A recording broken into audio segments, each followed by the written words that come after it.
नमस्कार दोस्तों, काल कथा चैनल में आपका स्वागत है। आज की कथा है बड़ी हवेली। रात के 12 बज चुके थे। तनवीर इलाहाबाद से कानपुर पहुंचा रोडवेज की बस से। उसके बस से उतरते ही एक अधेड़ उम्र का आदमी उसकी ओर हाथ बढ़ाकर बैग को थमाते ही बोला, कहाँ चलेंगे बाबूजी? मैं रिक्शे वाला। दूसरे हाथ से रिक्शे की ओर इशारा करते हुए उसकी आवाज़ से ऐसा प्रतीत हो रहा था मानो दिसंबर की ठंड और भूख ने उसके गले को बैठा दिया हो। तभी तो वो भागता हुआ पहुंचा था अपनी सवारी के पास। तन्नू ने उसकी ओर देखते हुए कहा, बड़ी हवेली, चमनगंज जाना है, कितने लोगे? 1978 की उस कड़ाके की ठंड में केवल 4 रिक्शे वाले और 2 टांगे वाले ही दिख रहे थे। हर जगह कोहरे ने चादर चढ़ी हुई थी। रिक्शे वाले ने कहा, 10 रुपये दे दीजिएगा, ठंड भी तो है सरकार। तन्नू ने रिक्शे की तरफ चलते हुए कहा, ठीक है चलो। रिक्शे पर सवार होते ही तन्नू ने अपनी जैकेट से सिगरेट का पैकेट निकाला। एक सिगरेट उसमें से निकाला और पैकेट वापस जैकेट में रख दिया। उसी जेब से लाइटर निकाला और सिगरेट जलाई। एक लंबा कश लगाकर अंदर खींचा और राहत की सांसों के साथ सिगरेट का धुआं बाहर छोड़ा। उसका चेहरा तनाव रहित लग रहा था। उसने रिक्शे वाले से पूछा, रात भर रिक्शा चलाते हो क्या? परिवार नहीं है क्या शहर में? रिक्शे वाले ने जवाब दिया, नहीं बाबूजी, 2 बजे तक चलाएंगे, फिर कमरे में जाकर आराम करेंगे। सुबह 9 बजे से इल्गिन मिल में काम करते हैं, यही पास के गांव के है, इसलिए परिवार नहीं रखा शहर में। अरे वाह, तुम तो काफ़ी मेहनती मालूम पड़ते हो, कितने पढ़े लिखे हो? तन्नू ने उसकी ओर देखते हुए पूछा। मैट्रिक पास है बाबूजी, रिक्शे वाले ने जवाब दिया। सिगरेट का आखिरी कश खत्म होते ही चमनगंज पहुंच गया था तन्नू। रिक्शे वाले ने हवेली के पास रिक्शा रोकते ही कहा, लीजिए पहुंच गई बाबूजी बड़ी हवेली। तन्नू ने अपनी जेब से बटुआ निकाला, उसमें से 10 रुपये का नोट रिक्शे वाले को दिया। फिर बटुआ जेब में रखते ही बैग को कंधे पर टांग लिया और हवेली की तरफ बढ़ने लगा। हवेली के गेट पर चौकीदार बैठा था। उसे तन्नू के आने की खबर शायद पहले से ही थी, इसलिए तो उसने नाम सुनते ही गेट खोल दिया। तन्नू हवेली के मुख्य दरवाजे की ओर बढ़ा। चौकीदार ने उसके हाथ से बैग लेकर अपने कंधे पर टांग लिया और दूसरे हाथ से लालटेन थाम रखी थी।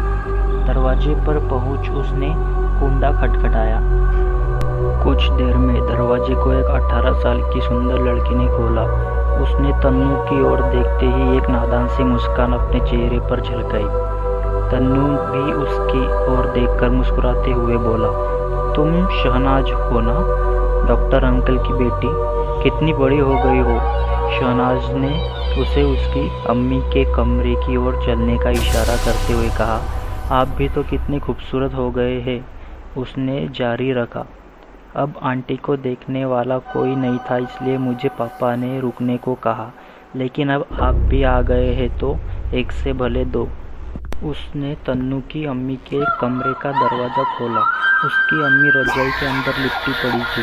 उन्हें अल्जाइमर नाम का दिमागी रोग हुआ था। उनकी हालत ज़्यादा नाजुक थी, इसलिए तन्नू को तुरंत बुलवाया गया था। तनवीर नवाबों के परिवार से ताल्लुक़ रखता था और पढ़ाई करने के लिए इलाहाबाद यूनिवर्सिटी में दाखिला दिलवाया गया था। उसके वालिद ने गुजरने से पहले सब कुछ उसके नाम पहले ही कर दिया था, क्योंकि वह अपनी बेगम की तबीयत के बारे में जानते थे। यूँ तो तनवीर की अम्मी लखनऊ की हवेली में रहा करती थी, लेकिन अपने शौहर के गुजरने के बाद कानपुर की बड़ी हवेली में रहने लगी थी। तन्नू ने शहनाज से अपनी अम्मी की सारी जानकारी ली। क्योंकि वह सो रही थी, इसलिए उसने जगाना सही नहीं समझा। शहनाज ने तन्नू को उसके कमरे की ओर ले जाते हुए कहा, तुम इस हवेली में पहली बार आए हो ना, इसलिए तुम्हें बता रही हूँ, नीचे बेसमेंट में कभी मत जाना। सब कहते हैं उसमें एक रूह रहती है, तुम्हारी अम्मी को भी यहाँ नहीं आना चाहिए था। यहाँ आते ही उनकी तबीयत ज़्यादा ख़राब हो गई। तुम भी ना बच्चों जैसी बातें करती हो शहनाज। आज के ज़माने में कहीं कोई मानेगा इन सब बातों को। अच्छा ये बताओ, तुम्हें कितनी बार पकड़ा उस रूह ने? तनु ने मुस्कुराते हुए पूछा। मजाल है मेरे सामने कोई रूह आ जाए। मेरे गले में पीर बाबा का ताबीज़ है, तुम्हारे लिए भी ला दूंगी, शहनाज ने इतराते हुए कहा।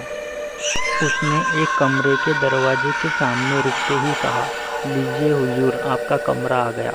तनु ने दरवाज़ा खोला और अंदर बिस्तर की ओर बढ़ा। वो काफ़ी थक चुका था। उसने तुरंत ही खुद को बिस्तर पर फेंक दिया। शहनाज ने उसकी ये हरकत देखी और लालटेन को टेबल पर रख दिया, जो बिस्तर के पास ही था। फिर तनु की ओर देखते हुए कहा, अच्छा अब मैं चलती हूँ, तुम भी आराम से सो जाओ, सुबह बातें होगी। तन्नू ने उसकी ओर देखते हुए कहा, गुड नाइट। शहनाज ने भी उसका जवाब गुड नाइट बोलकर दिया। तन्नू को रात में प्यास लगी। उसकी नींद खुल गई। उसने घड़ी में देखा तो सुबह के 3 बजे हुए थे। वो बिस्तर से उठकर रसोई की तरफ बढ़ा। इतने में एक आवाज़ ने उसका ध्यान अपनी ओर आकर्षित किया। वो आवाज़ शायद बेसमेंट से आ रही थी। आवाज़ धीरे धीरे तेज होने लगी। ऐसा लग रहा था जैसे कोई अपने हाथों से दरवाजे को जोर जोर से पीट रहा हो। तनवीर के कदम रुके नहीं। वो सीधा बेसमेंट की ओर लपका और दरवाजे के सामने खड़े होकर आश्चर्य के स्वर में पूछा, कौन है अंदर?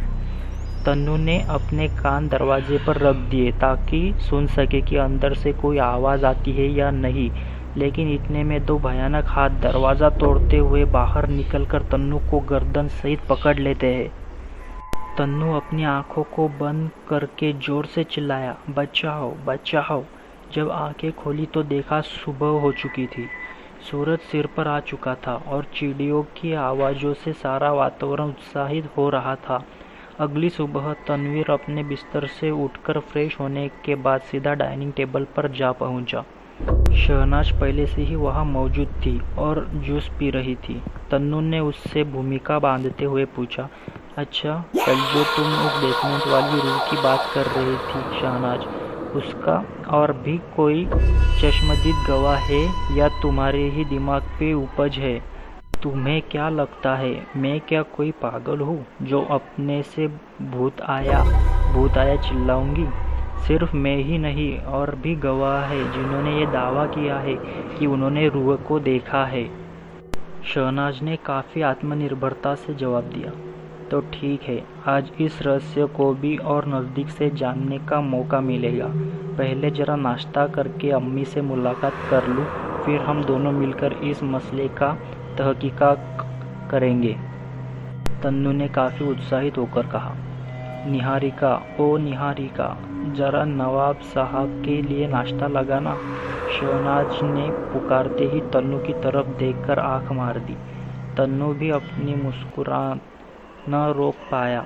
वो उस शख्स को देखने के लिए उत्साहित था जिसका शहनाज ने नाम पुकारा था, निहारिका। वह नाम सुनते ही लगता है ज़रूर किसी अप्सरा का होगा। तन्नू ने मन ही मन सोचा और मुस्कुराने लगा। थोड़ी देर बाद एक हसीन युवती नाश्ता लेकर अंदर से आई। उसे देखते ही तन्नू के होश फाख्ता हो गए। वो भला की खूबसूरत थी। कोई भी उसे देखकर नहीं कह सकता था कि वह घर की नौकरानी है। कटीले नयन नक्श, गोरा रंग, लंबा कद और गदराया बदन, उसे देखते ही कोई भी लड़का उसका दीवाना बन जाता।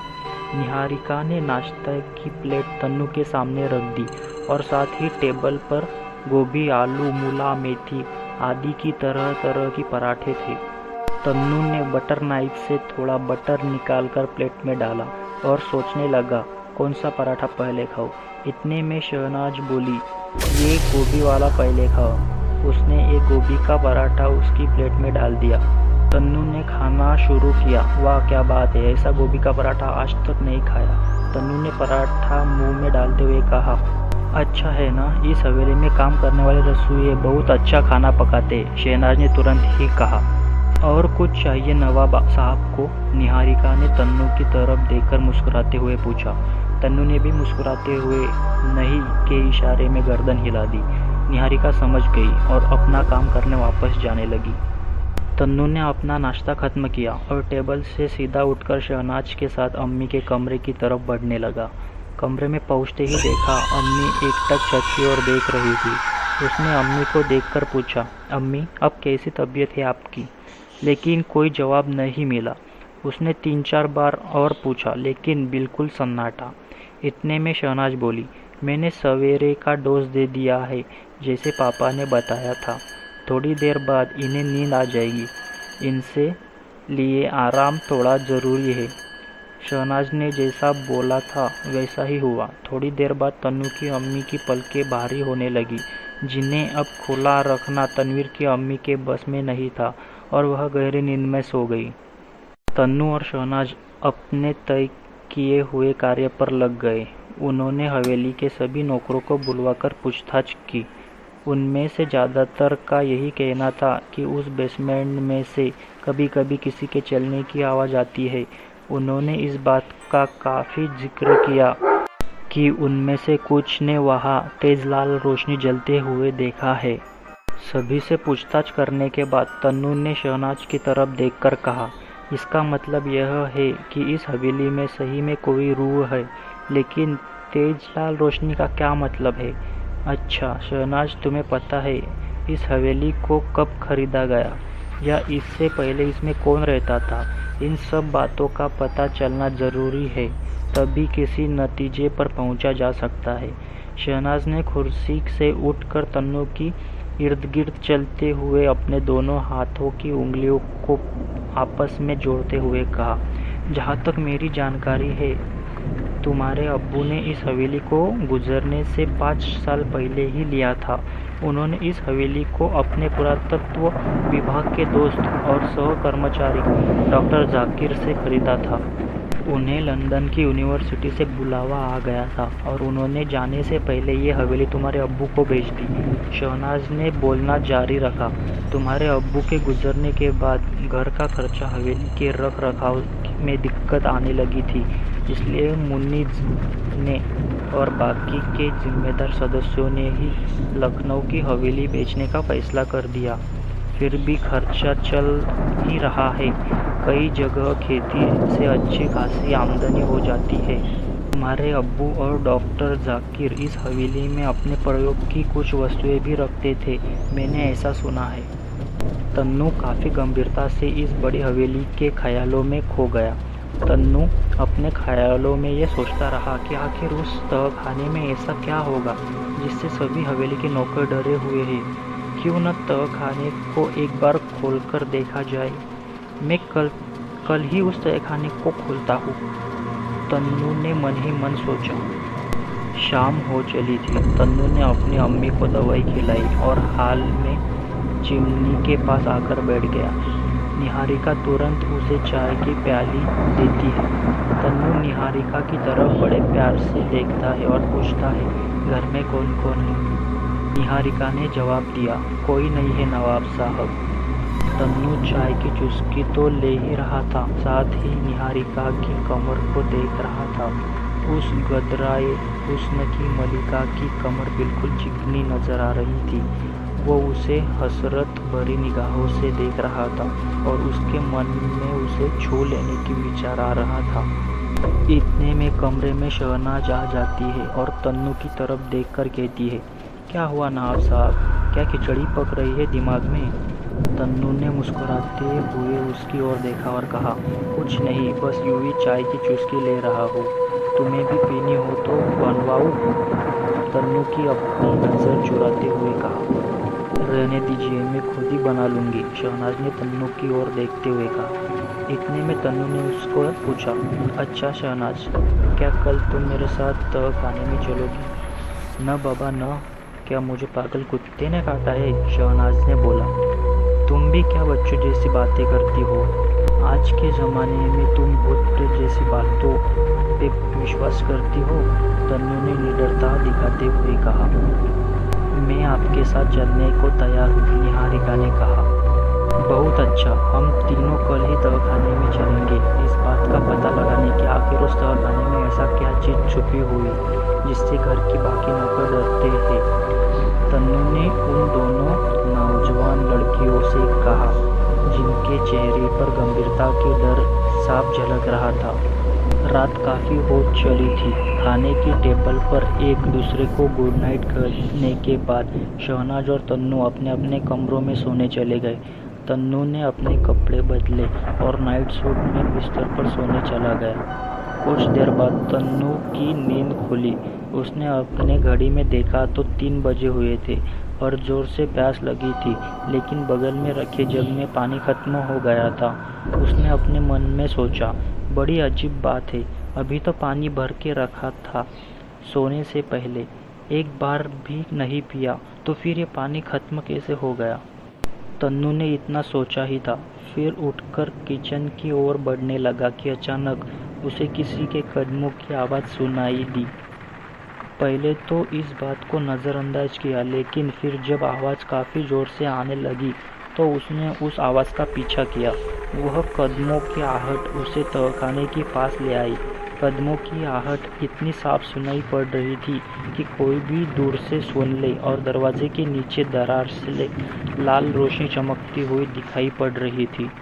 तन्नू तहखाने के दरवाजे के निकट आया तो कदमों की आहट थोड़ी धीमी पड़ गई। उसने जैसे ही दरवाजे पर कान टिकाए, अचानक एक खौफनाक हाथ बाहर निकल कर आता है, दरवाज़ा तोड़ते हुए, और तन्नू को जकड़ लेता है। तन्नू घबराहट में अपनी आंखें बंद कर करके जोर से चीखता है, बचाओ बचाओ। इतने में उसकी आंखें खुल जाती है तो देखता है निहारिका खिड़की का पर्दा हटा रही थी और सुबह का सूरज निकल चुका था। उसने तन्नू की ओर देखते हुए कहा, किसने पकड़ लिया नवाब साहब, आपको किससे बचाना है। तन्नू ने बात को बदलते हुए कहा, जिसे पकड़ना है वो तो कभी पकड़ती नहीं है, जिसे नहीं पकड़ना होता है वो सपनों में भी पकड़ लेता है। तन्नू का शरारत भरा जवाब का मतलब शायद निहारिका समझ गई थी, इसलिए उसकी ओर मुस्कुराते हुए बोली, अब जल्दी से तैयार भी हो जाइए और नाश्ता की टेबल पर आ जाइए। याद है ना, आज तहखाने की छानबीन करनी है। तन्नू तैयार होकर टेबल पर पहुंच जाता है, जहां शहनाज पहले से ही मौजूद थी। तन्नू ने शहनाज को गुड मॉर्निंग कहा। वापसी में शहनाज ने भी उत्तर दिया। नाश्ता खत्म होते ही तीनों पहले तन्नू की अम्मी को देखने गए। उनकी हालात में सुधार तो था, लेकिन वह किसी से भी बातचीत नहीं करती थी। निहारिका और शहनाज ने उन्हें दवाइयाँ देकर आराम से बिस्तर पर लेटा दिया, क्योंकि उनकी दवाइयाँ ऐसी थी किसी भी इंसान को कुछ देर में सुला देती। उनके सो जाने के बाद तीनों तहखाने की ओर चल दिए। हो सकता है कि इस तहखाने में कुछ ऐसा राज छुपा हो जिसे आज तक कोई ढूंढ ना पाया हो। शायद कोई खजाना हो या छुपा हुआ रहस्य जो तीनों को अमीर बना दे। हो सकता है कि लोगों की बात सही हो और यहाँ पर कोई भूत प्रेत हो।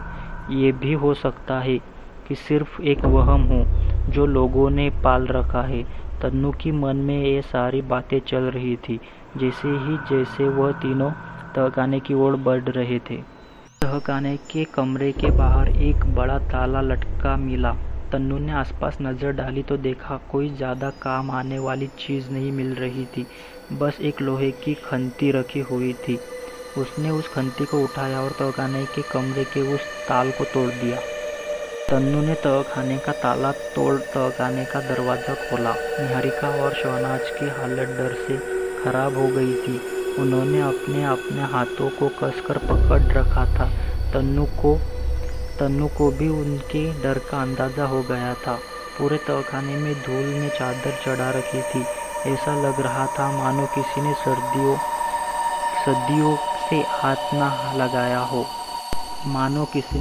से हाथ ना लगाया हो। चारों ओर दीवार पर मकड़े के जाल साफ नजर आ रहे थे। तन्नू ने तहखाने में सामने रखी मेज पर देखा तो कुछ पुराने दस्तावेज रखे हुए थे, कुछ नक्शे थे और एक पेपर वेट भी था। निहारिका और शहनाज सामने रखी अलमारी खोलकर छानबीन कर रहे थे। उस तहखाने में कुल 5 अलमारियां थीं। तन्नू ने दस्तावेज की छानबीन से पता लगाया कि उसके अब्बू शायद हिमालय की किसी गुफा के ऊपर काम कर रहे थे। कुछ दस्तावेजों से पता चला कि उस गुफा में उन्हें एक अमूल्य वस्तु प्राप्त हुई थी। उसका उन दस्तावेजों में जिक्र तो था, लेकिन कहीं ये नहीं लिखा था वो क्या थी। तन्नू ने उन दस्तावेजों को अपने ओवरकोट की जेब में रख दिया और सामने की अलमारी को ओर बढ़ गया। सभी अलमारियों को देखने के बाद उसने सभी दस्तावेज जगह इकट्ठा किए। वहीं थोड़ी दूर में एक बड़ा सा संदूक रखा हुआ था। उन तीनों ने उस पुराने संदूक को खोलकर उसमें एक कंकाल रखा हुआ था। ऐसा लग रहा था काफ़ी पुराना है, लेकिन उस संदूक के कंकाल का सिर गायब था। आखिर उसका सिर कौन ले गया होगा और ये कंकाल यहाँ क्या कर रहा है? शहनाज ने अचंभित स्वरों में पूछा। तन्नू ने उसका उत्तर दिया, मुझे लगता है अब्बू और उनके दोस्त किसी प्रोजेक्ट पर हिमालय के पहाड़ों की गुफाओं पर गए थे। वहाँ उन्हें शायद ये कंकाल मिला होगा। यह कोई मामूली कंकाल तो नहीं और इसे देखकर ऐसा लगता है कि काफ़ी समय से बर्फ़ में जमा हुआ होगा, तभी उसके कोट में पानी से गलने की निशान है। लेकिन नवाब साहब, इसका सिर गायब होने की क्या वजह हो सकती है? निहारिका ने तन्नू की ओर देखते हुए पूछा। मुझे लगता है कि ये एक अंग्रेज़ का कंकाल है, क्योंकि इसके कपड़ों से तो यही पता चलता है। लेकिन ये बात मेरी समझ में नहीं आई कि इसका सिर कौन ले गया होगा और क्यों। तन्नू ने कंकाल को ध्यान से देखा। उसके कोट का आधा हिस्सा फटा हुआ था। उसकी पतलून भी कई जगह से फटी सी गई थी। उसके पाँव में लॉन्ग बूट थे, जो ज़्यादातर पहाड़ों पर चढ़ने वाले लोग ही पहनते हैं। तन्नू उन बूट को देखकर थोड़ी देर के लिए सोच में पड़ गया। फिर उन तीनों ने वहाँ से ज़रूरी कागजात बटोरे और तहखाने को बंद कर दिया। शहनाज एक नया ताला लेकर आई और उसने तन्नू को दे दिया। तन्नू ने उस तहखाने के दरवाजे का कुंडा बंद करके उस पे ताला लगा दिया। तीनों तहखाने से मिले कागजात वो लेकर हॉल में आ गए। उन्होंने इन सभी दस्तावेजों को हॉल की एक बड़ी टेबल पर रखा। फिर तन्नू और शहनाज मिलकर उन दस्तावेजों की जांच पड़ताल करने लगे। निहारिका तन्नू की अम्मी के कमरे में उनका हाल पता करने चली गई। तन्नू और शहनाज ने दस्तावेजों से पता किया कि वो कंकाल काफ़ी कीमती था, जिसे तन्नू के अब्बू अपने इंतकाल से पहले ही इस तहखाने में लेकर आए थे। उस कंकाल का सिर काफ़ी कीमती और चमत्कारी था। तन्नू ने शहनाज की तरफ देखते हुए कहा, शायद उस कंकाल के सिर गायब हो जाने की यही वजह थी कि वह चमत्कारी था। लेकिन ऐसा कौन सा अंग्रेजी चमत्कारी कंकाल मिल गया था? इतने में शहनाज ने कहा, मुझे लगता है कि उस कंकाल का सिर इस हवेली में आने के बाद गायब हुआ था। यह बात तो तुमने बिल्कुल सही कही, लेकिन सिर गायब किसने किया होगा, ये अपने आप में ही एक पहेली है। तन्नू ने शहनाज से अचंभित भाव से कहा। शाम हो चली थी। सब कुछ देखते हुए तन्नू ने शहनाज से कहा, अच्छा चल कर नहा धोकर फ्रेश हो जाते हैं। आज तहखाने की काफ़ी सफाई कर ली है। शहनाज भी उसकी बात मानकर अपने कमरे की ओर फ्रेश होने चली गई। दोनों फ्रेश होने के बाद डाइनिंग टेबल आकर बैठ गए। निहारिका उन दोनों के लिए कॉफ़ी ले आई। कॉफ़ी पीते पीते शहनाज ने तन्नू से पूछा, क्या तुम्हें लगता है कि इस हवेली में किसी सिरकटे अंग्रेज़ी हुकूमत के सिपाही का भूत घूमता है? तन्नू ने उसकी ओर देखते हुए कहा, तुम भी अजीब अजीब बातें करती हो। उस तेज लाल रोशनी का क्या जिसका जिक्र हवेली के सारे नौकरों ने किया था? आखिर वो लाल रोशनी उन सभी को तहखाने की रोशनदान से जलते हुए दिखने की क्या वजह हो सकती है? अगर उस कंकाल का सिर चमत्कारी है तो धड़ भी तो चमत्कारी होगा, निहारिका ने पूछा। तन्नू थोड़ी देर के लिए सोच में पड़ गया। उसके मन में ये विचार आ रहे थे कि जब से वो इस हवेली में आया है, उसने 2 बार उस तहखाने में किसी के कदमों की आहट सुनी है। लगातार 2 रातों को एक जैसे ही सपने, घड़ी में 3 बजे का कांटा दिखाई देना, ये सारी चीज़ें किसी और इशारा कर रही थी।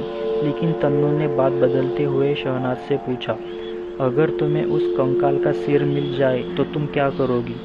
अगर वो सचमुच चमत्कारी हुआ तो उससे बहुत सारी दौलत मांग लूँगी और इस दुनिया पर शहजादी बनकर राज करूँगी। शहनाज ने पलक झपकते ही जवाब दिया। दोनों मिलकर हंसने लगे। रात काफ़ी हो चली थी। निहारिका ने दोनों का खाना डाइनिंग टेबल पर लगा दिया और खुद तन्नू की अम्मी के लिए सूप लेकर उनके कमरे में चली गई। शहनाज और तन्नू खाना खाने लगे। डाइनिंग टेबल पर खाना खत्म होने के बाद तन्नू ने शहनाज को गुड नाइट बोला और निहारिका से अपने कमरे में पानी रखने का हुक्म दिया। निहारिका ने मुस्कुराते हुए गर्दन हिला दी। तन्नू ने अपने कमरे में जाकर नाइट सूट पहना और अपने बिस्तर पर लेट गया। कुछ देर बाद निहारिका जग में पानी लेकर आई। तन्नू ने उसे अपने पास थोड़ी देर के बैठने के लिए कहा। निहारिका पहले तो थोड़ी घबराई, लेकिन फिर पास ही कुर्सी पर बैठ गई।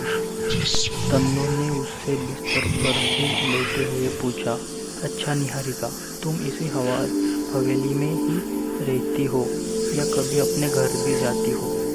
जाती हो ना नवाब साहब, हर शनिवार को घर जाती हो और रविवार की शाम को वापस आ जाती हो।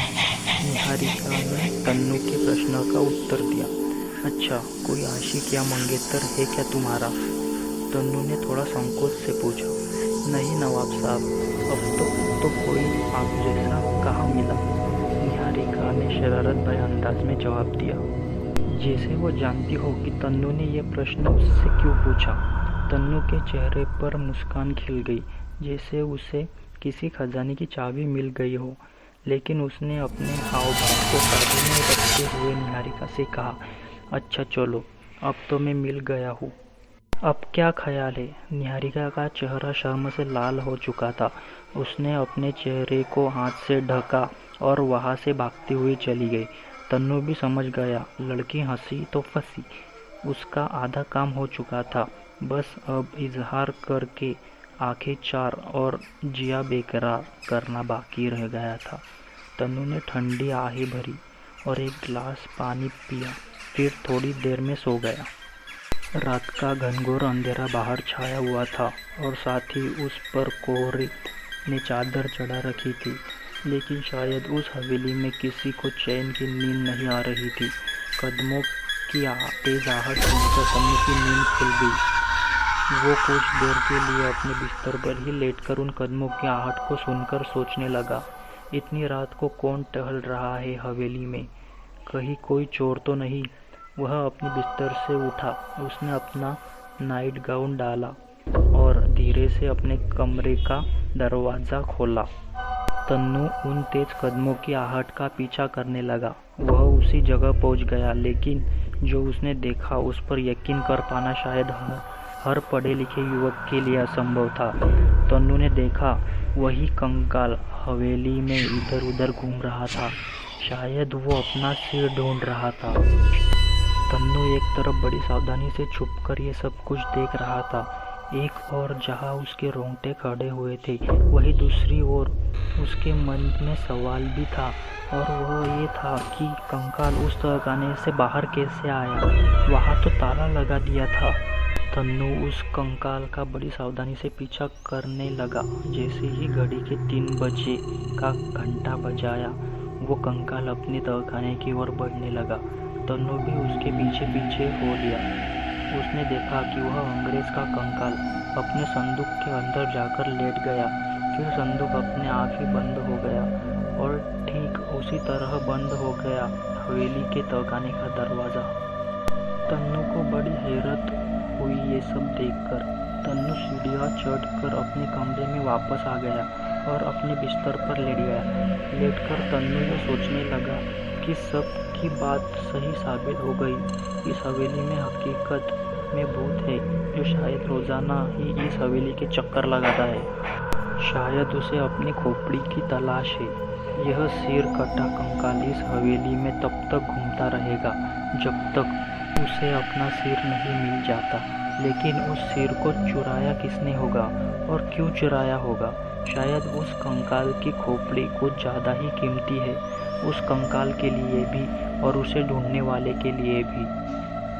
तन्नू इसी सोच में सो नहीं पाया और देखते ही देखते सुबह हो गई। सवेरे होते ही उसने नाश्ता किया और सबसे पहले तहखाने में पहुंच गया।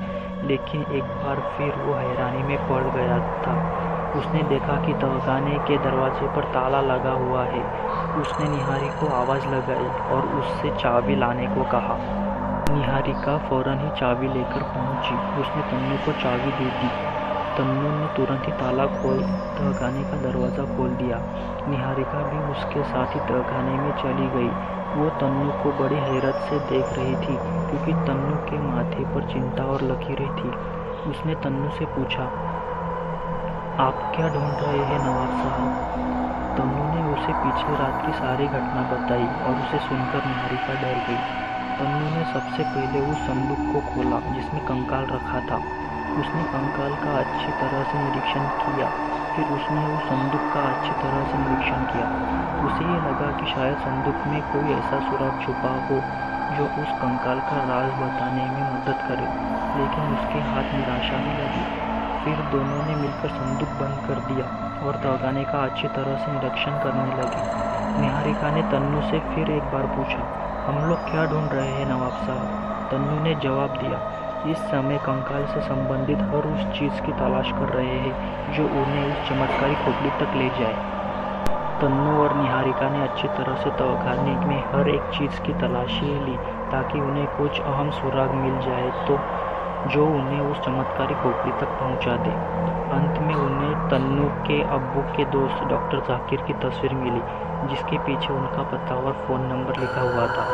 तन्नू ने अपने मन में सोचा, ये एक अहम सुराग है जो उन्हें उस चमत्कारी खोपड़ी के बारे में अधिक से अधिक जानकारी दे सकता है। निहारिका और तन्नू ने तहखाने को अच्छी तरह से बंद कर दिया और ऊपर हॉल की तरफ आ गए जहां शहनाज पहले से उनका इंतज़ार कर रही थी। उसने तन्नू और निहारिका से पूछा, तुम दोनों नीचे तहखाने में क्या कर रहे थे? इतनी बड़ी हवेली छोटी पड़ गई थी क्या जो कोना ढूंढने तहखाने में पहुंच गए थे? तन्नू और निहारिका मुस्कुराए। फिर तन्नू ने कहा, ऐसी कोई बात नहीं है। कल रात हुए एक हादसे के बाद हम लोग कुछ ढूंढने के लिए तहखाने में गए थे। कौन सा हादसा? शहनाज ने अचंभित स्वरों में पूछा। तन्नू ने विस्तारपूर्वक सारी बातें बताई जिसे सुन शहनाज मारे खौफ के थर-थर काँप रही थी। लेकिन उसने सबसे अपने डर को छुपाते हुए पूछा, अच्छा तो कुछ मिला क्या नीचे तहखाने में? तन्नू ने उसे डॉक्टर जाकिर के बारे में बताया। उसने शहनाज को बताया कि उसे डॉक्टर जाकिर की तस्वीर मिली है जिसके पीछे उनका लंदन का पता और फ़ोन नंबर भी लिखा हुआ है। ठीक है, इस नंबर पर कॉल करके पता चल जाएगा कि उस अधगले कंकाल और खोपड़ी का राज क्या है। अब तुम्हारी अम्मी को दवाई देने का समय हो गया है। बाद में डॉक्टर जाकिर के बारे में पता कर लिया जाएगा। चलो ज़रा दवाई पिलाने में मदद करो, शहनाज ने तन्नू और निहारिका से कहा। फिर तीनों तन्नू की अम्मी के कमरे में दवाई पिलाने चले गए। तन्नू की अम्मी को दवा देने के बाद निहारिका बावर्ची खाने में नौकरों के ऊपर नज़र रखने चली गई। इधर तन्नू और शहनाज हॉल में चिमनी के पास बैठकर बातें कर रहे थे। शाम हो चली थी और बाहर सूरज की रोशनी फीकी पड़ने लगी थी। ठंड होने के कारण कोहरे में भी हल्की चादर चढ़ा रखी थी। इतने में अचानक फ़ोन की घंटी बजती है। तन्नू फ़ोन का रिसीवर उठाता है और अपने कानों से फिर भारी स्वरों में कहता है, हेलो। उधर से भी आवाज़ आती है, हेलो। कौन? तनवीर, मैं शहनाज का अब्बू बोल रहा हूँ। अब तुम्हारी अम्मी की तबीयत कैसी है? कुछ सुधार हुआ उनकी हालत में? शहनाज के अब्बू ने तन्नू से पूछा। तन्नू ने अपनी अम्मी का हाल उन्हें बताया और फिर शहनाज को अपनी तरफ आने का इशारा किया। थोड़ी देर में शहनाज के अब्बू से बात करने के बाद उसने बोला, शहनाज भी यही खड़ी है अंकल, लीजिए उससे भी गुफ्तगू कर लीजिए। शहनाज भी यही खड़ी है अंकल, लीजिए उससे भी गुफ्तगू कर लीजिए। शहनाज ने रिसीवर तन्नू के हाथ से लिया और अपने दाएं तरफ कान से लगाया और बोली, हेलो अब्बू, आप कैसे हैं? इधर से आवाज़ आई। मैं ठीक हूँ बेटा, तुम बताओ तुम कैसी हो? मैं भी अच्छी हूँ, यहाँ काफ़ी खुश भी हूँ। आंटी को दवा समय से दे रही हूँ, आप इस बात की चिंता न करिएगा। शहनाज ने आश्वासन जताते हुए कहा, मैं जानता हूँ तुम इस मामले में काफ़ी होशियार हो। अच्छा सुनो, मैं कल हैदर को भेज रहा हूँ, उसके स्कूल की छुट्टियाँ भी हो गई है और वो तुम्हारे पास जाने की जिद किए हुए है। शहनाज ने अब्बू से उससे कहा, ठीक है अब्बू, हम लोग यहाँ उसका अच्छी तरह से ख्याल रखेंगे। निहारिका ने एक बार फिर आश्वासन जताते हुए कहा और गुड बाय बोलकर फोन का रिसीवर नीचे रख दिया। उसने तन्नू को हैदर के बारे में बताया। उसने कहा, कल वो यहाँ पहुँच जाएगा। तन्नू ने भी प्रसन्नतापूर्वक कहा, चलो अच्छा है, हम सबका दिल भी लगा रहेगा। हैदर 7 साल का था और शहनाज का छोटा भाई था, जिसके पैदा होने के 4 साल बाद उन दोनों की अम्मी का इंतकाल हो रहा था, जिसके बाद दोनों बच्चों की जिम्मेदारी शहनाज के अब्बू के बखूबी निभाई थी। दोनों बच्चों को कभी अपनी अम्मी का काम न लगे। जहाँ शहनाज एक सुलझी हुई सुंदर लड़की थी, वहीं हैदर बहुत शरारती और हाजिर जवाब था। उसकी शरारतों के किस्से अक्सर उसके स्कूल से सुनने को मिल जाते थे। अब तक शायद ही कोई ऐसा दिन गुजरा हो कि हैदर की शरारतों की शिकायत उसके घर तक न पहुंची हो, लेकिन पढ़ाई के मामले में हैदर अपनी क्लास में सबसे आगे था। शायद यही वजह थी कि उसकी इतनी शरारतों के बावजूद उसे कभी निकाला नहीं स्कूल वालों ने। रात काफ़ी हो चली थी। निहारिका ने तन्नू और शहनाज को खाने के लिए बुलाया। दोनों बावर्ची खाने के सामने वाले हॉल में रखी डाइनिंग टेबल पर खाने के लिए बैठ गए। खाना खाने के बाद तन्नू ने शहनाज को रोज़ की तरह गुड नाइट कहा और अपने कमरे में सोने चला गया। थोड़ी देर बाद उसके कमरे निहारिका ने रोज़ की तरह पानी का जग और ग्लास रख दिया। तन्नू ने निहारिका को आते और पानी रख कर जाते तक नहीं देखा, क्योंकि वह उस खोपड़ी और अधकले कंकाल के बारे में सोच रहा था। वो डॉक्टर जाकिर और उनके कंकाल के संबंध के बारे में सोच रहा था। वो सोच रहा था कि आखिर ऐसा क्या हुआ होगा जो डॉक्टर जाकिर अचानक ही लंदन निकल गए। हो सकता है उन्हें इस जिंदा लाश के बारे में जानकारी हो, तभी उन्होंने अचानक ही लंदन की यूनिवर्सिटी में पढ़ने का आवेदन किया हो और उनका आवेदन स्वीकार कर लिया हो। तन्नू ने सोचते सोचते ही काफ़ी रात बीत गई थी। तभी अचानक बड़ी जोरों की आवाज़ सुनाई पड़ी, धड़ाक, जैसे कहीं किसी ने दरवाजे पर बहुत जोर से एक लात मार दी हो और दरवाज़ा खुल गया हो।